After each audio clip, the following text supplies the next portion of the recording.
When a deer senses danger, what does it do? It runs.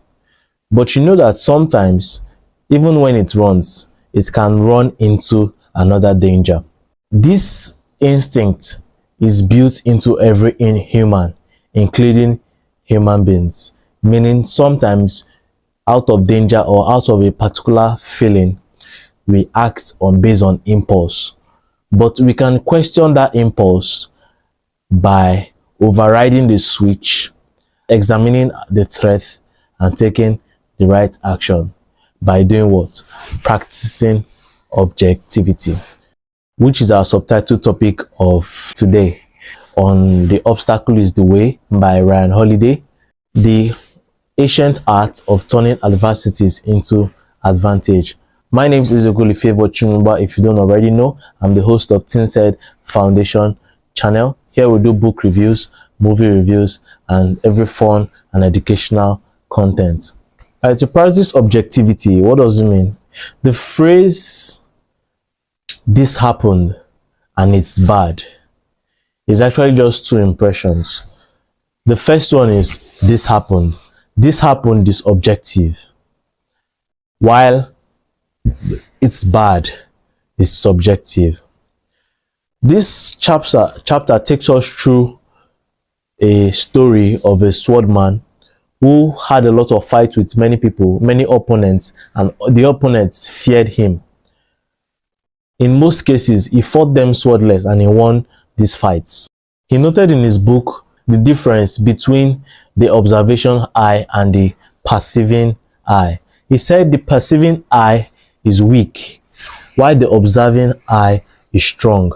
The perceiving eye sees more than what is there, meaning you perceive even something that is not there, while the observing eye only sees what is there, what is present. The problem about perception is that it gives us information we don't need. Like I said earlier about the deer, it feels danger and it just runs. When it runs, it can even run into another danger. But as humans, you can be able to question that impulse and override the switch and examine the threat before your action.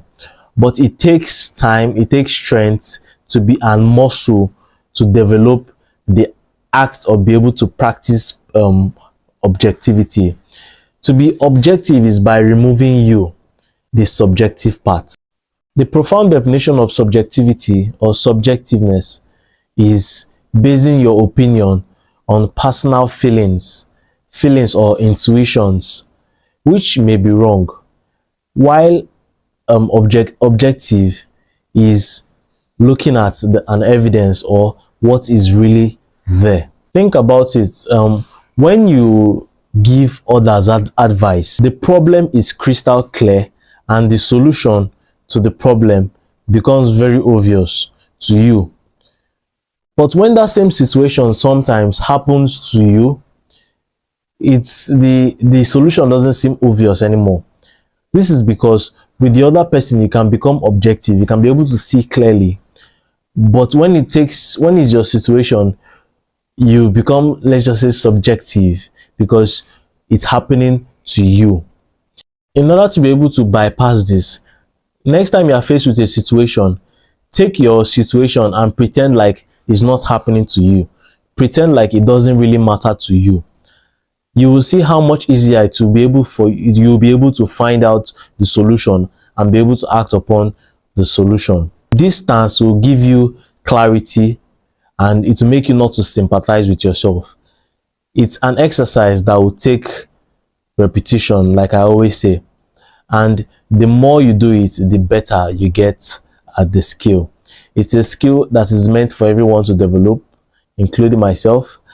And then if you continue this, your perception will work for you rather than against you. Practice objectivity today. Look at what is really there and look for how you can remove yourself out of the situation so you can see clearly what you're actually dealing with. That's it for this chapter. I hope to see you on the next chapter. Please comment on your opinion about practicing objectivity, I would like you to like this video right now and then subscribe to our channel to see more of our educational content and fun content, by the way, on movie reviews and all that. Thank you very much, and I love you all. Bye.